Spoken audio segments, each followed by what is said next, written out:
Me and Mowgli by Sarwat Chadda. I think I was 8 or 9 and it was 1976 and I was coming back from the dentist with my dad. This was a big deal. He must have had the day off since most domestic duties were taken care of by my mum, so today was already special. No point rushing back to school, he said. How about going to the cinema? Now, what could be sweeter? Not much. What are we seeing? The Jungle Book. It's Disney.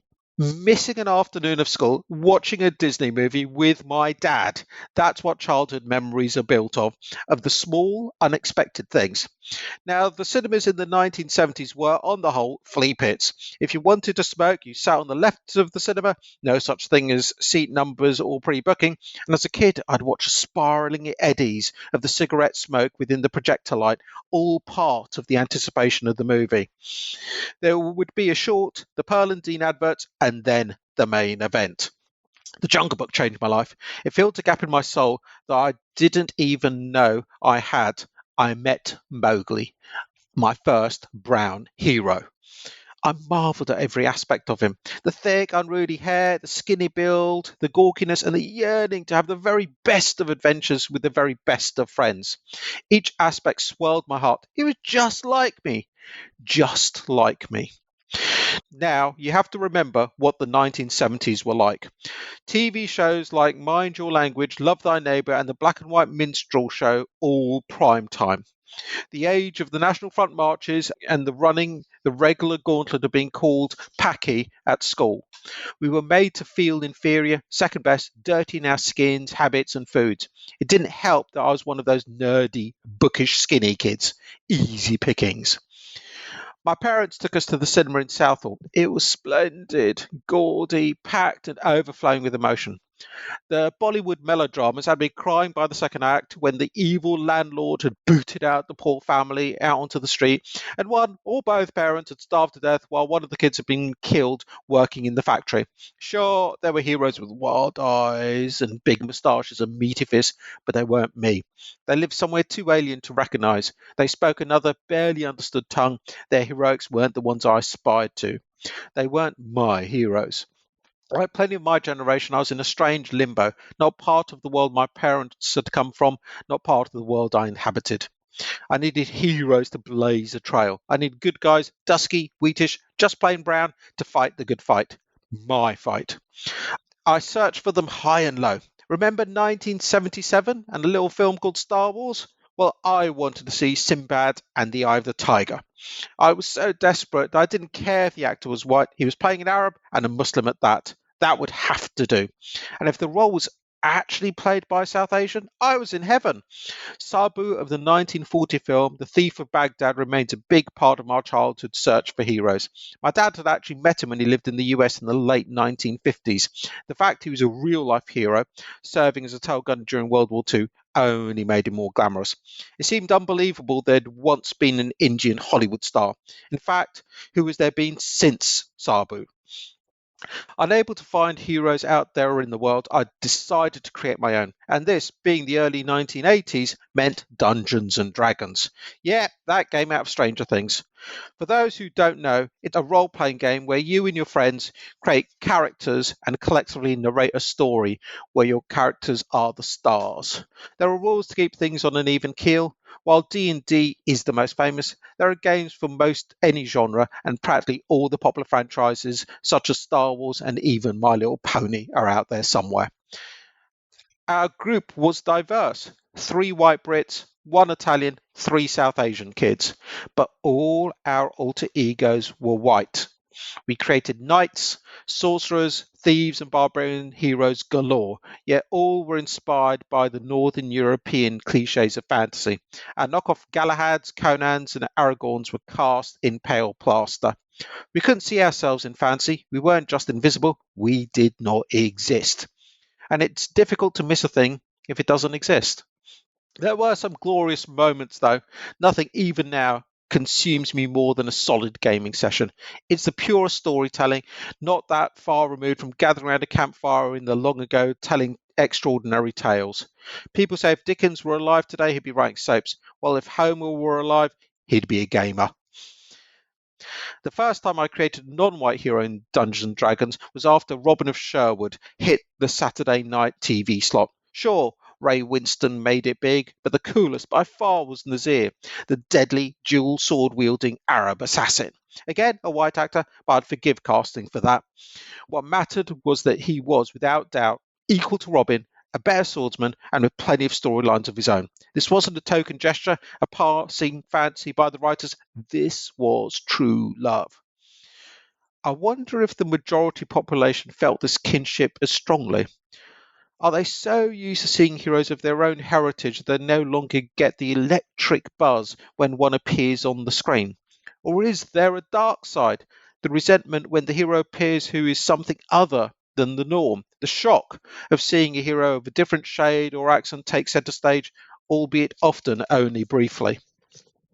The next session, I rolled out a new character, an Arab-type ranger who fought with two scimitars.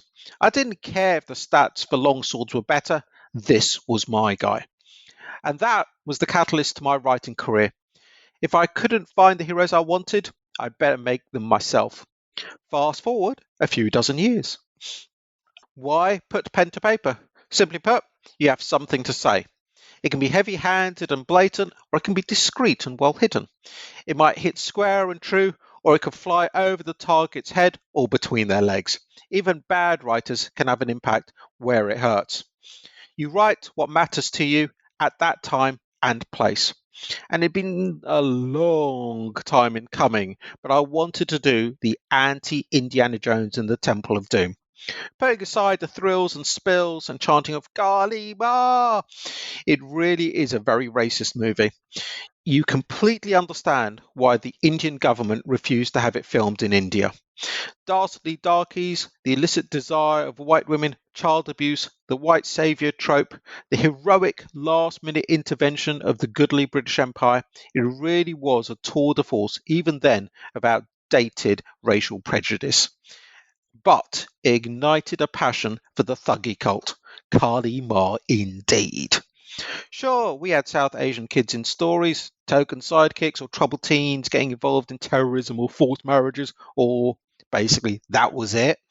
Over and over again, worthy books, meaningful books, dare I say it, important books. Screw that. I wanted blood and guts and howling demons and white knuckle hair raising adventure and blood chilling horror, but with a brown kid. You know, getting up to all the cool stuff his white peers did on every bookshelf over and over again. Why? Why the same old stuff consumed ad infinitum? For the same reason people like McDonald's. We are creatures of habit. It makes us feel safe. We crave the familiar, especially when the day's been hard and there are only more clouds on the horizon. McDonald's is an easy win. You've had it 1,000 times before, it does the job, and it requires no effort. Most people want that from books. They don't want to spend an evening working out strange sounding words or being taken to places they feel lost in. They want a sense of adventure without the adventure. I've read all the Sharp novels. It's my literary McDonald's. I know I should challenge my palate with something big and hearty like Mantell's Laters, but sometimes, more often than not, I just feel weary at the prospect physically and mentally. I fall into bad dietary habits. That said, we have to remember that something exotic can eventually become a national dish. What would Britain be without the chicken tikka masala? One of the cool things about writing for kids is having another look at the world, learning what's changed and what's the same. It can mess with your middle-aged head. Are they more savvy or naive in new ways? Are they growing up too fast or have you just become old? The answer to all these things is yes. Writing is my way to try and make sense of it all. And dealing with the nonsense. Things like being told by a bookseller that they won't stock Ash Mystery because, hey, they have no Indians living in their village. I bet they don't have many hobbits either, but they probably shifted a few copies of Lord of the Rings. So, while I see the same lack of BAME, Black, Asian, minority, ethnic, term I feel that would be much better if you had an exclamation mark, so BAME representation being reported over and over again. And I've now entered my second decade in this business and share the same stories with my BAME colleagues. There is a new boldness. Numbers remain small, tokenistic even, but our influence grows across all genres. What's fantastical about yet another story with elves, dwarves, and dragons? Bring forth the Jinn, the Rakshasas, and the Lamasus. Ironically, the fantasy genre has been slow to evolve, trapped as it were in Middle Earth. It started, the borders are open, we're seeing new mesmerizing realms beyond, but slowly, though time is on our side. Yet, therein lies the perverse dilemma. When everything is diverse, nothing is. I'm British, South Asian, and Muslim. Am I all three or none of the above? Does my Muslim heritage preclude touching on any of the native and predominantly Hindu South Asian tales, such as the Ramayana? Spoiler, too late, I've done it. For some, I will never be authentic enough to write what I write. But I knew that with my first book, when I was constantly asked why, as a bloke, I was writing a female point of view. And the answer is simple, because only writing within your gender is not a thing. Sadly, the righteous struggle, jihad, if you will, to reclaim our stories from the default white setting has become a snake eating its own tail. We merely guard our heritage and attack anyone who we deem too inauthentic to share our cultural treasures. Through all this, I gained strength and perspective from my BAME fellow writers. When the struggle gets wearisome, they wipe me down and push me back in the ring. I like to think I do the same for them. Some are my mentors, others my peers, some newcomers, but we're all in this together. Our success is cumulative, though it may be difficult to see that at times. We threaten the status quo, and there'll always be an opposite reaction. 'Tis the law of the universe. And hey, it started with that smoky cinema trip and the flickering image of a scrawny brown kid singing along with the great big huggable bear.